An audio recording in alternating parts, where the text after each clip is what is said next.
It's a third line day.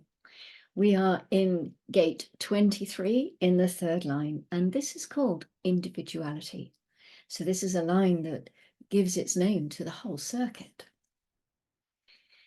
This third line is kind of the archetype, really, of the individual process, because the individual knower cannot really be of value and cannot really bring their wisdom unless that knower makes a lot of mistakes.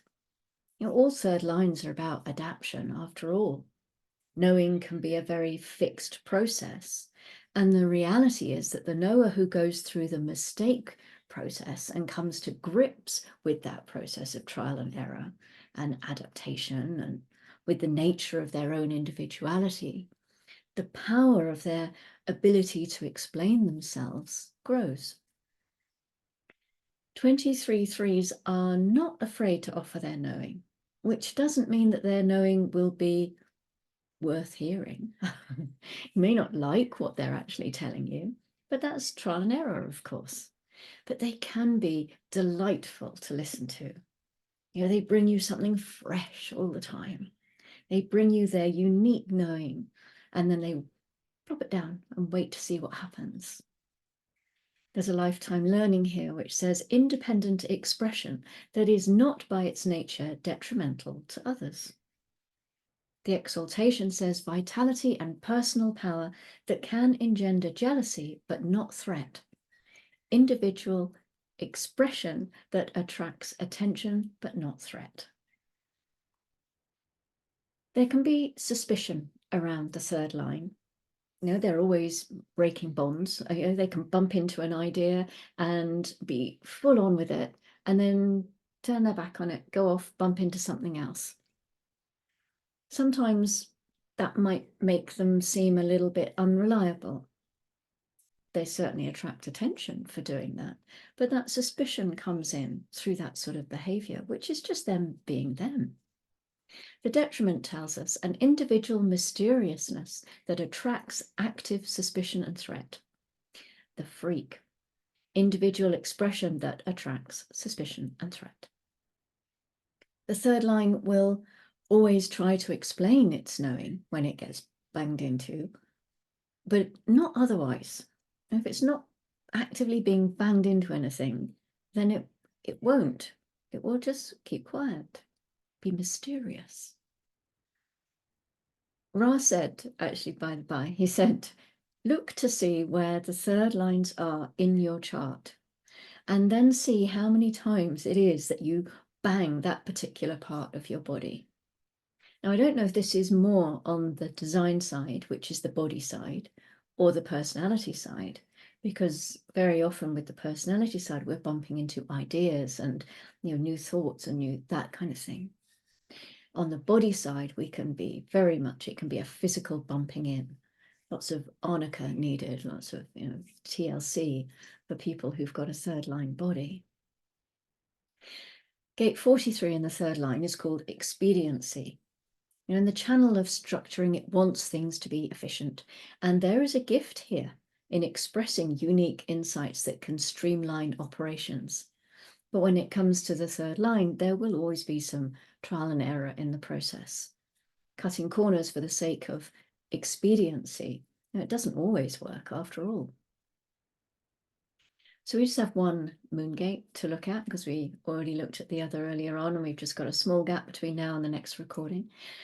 And it's at 106 BSD, the moon moves to gate 15. And this is bringing us a focus on the gate of extremes. This is a G-center gate. It's the love of humanity or not. And it's a quality of behavior which expresses the proper balance between extremes. Sometimes I hear people who have this gate talking about, well, not just exploring the extremes, but they almost use it as a justification to express the extremes.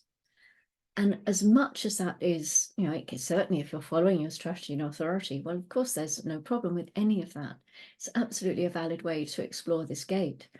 But another thing about gate 15 is that it's finding the balance between the extremes. It's finding that sweet spot, something to play with. Maybe, of course, there is the thought that we have to know what the two ends of the extreme are in order to find the balance. Yeah, maybe that's something to explore too. It's highly magnetic, the 15. It's a very interesting gate to have. Sometimes I have it, and sometimes I can go into an empty shop. I've done it so many times. I go into an empty shop, and within 2, 3 minutes, there are all sorts of people just coming. Coach will turn up outside. Everybody will come in, and it'll be, you just look around and think, where have all these people come from? It's a very interesting gate. Have you got this gate? If you have, and you'd like to leave a comment, if you have experienced this magnetism, I would really be very interested in hearing it. Certainly, I also found it with dogs, actually. Whenever I go out, and I haven't got a lot of mammal stuff, I don't think, in my chart. I can't remember. I haven't really explored the mammalian side of things. But very often when I go out walking, dogs just come up to me. It's they can be all over the place and running here, there, and they just come like, huh. So there's something magnetic there about dogs. Maybe I don't really want to explore that one after all. Ra said, some Ra wisdom to end this transit with.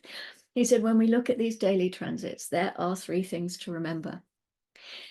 3 things you could say that are in play throughout the day. And the first is the impact of the program on you yourself, that personal imprint that you're getting from the transit. So you could maybe think about getting the composite of your daily transit with your chart and see what happens, see what the transit is really bringing to you. The second thing to remember is that this transit is affecting everyone around you.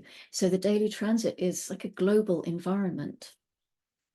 And the third thing he said is that we need to remember that babies who are born carrying today's transit that we're just experiencing as a maybe inconsistent, depending what we've got in our chart, but it's just passing through. But babies who are born during this transit, they will carry this imprint for their whole lives.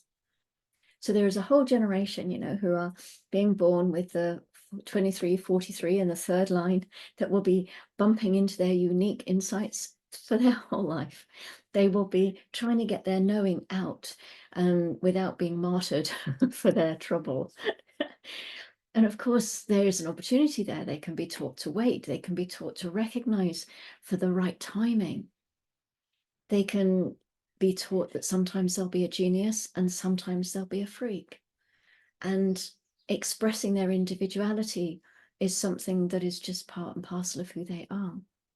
That they will break bonds and make bonds, and all of this will follow them through their whole life. And to accept that this is completely natural for them. Human design is for the children.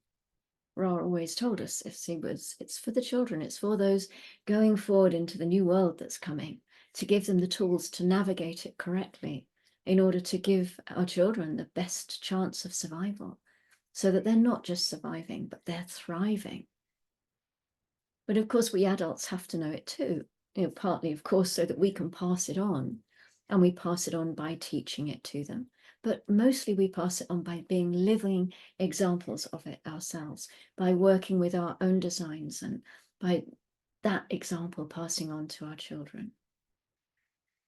And so in that sense, then we know it so that we can benefit from it too. Okay, that's the transit for today, the second transit for today. And I will be back tomorrow for the 23 line 4. Go gently. If you are I was going to say, if you're sleeping, have a good sleep. But if you're sleeping, you won't be seeing this.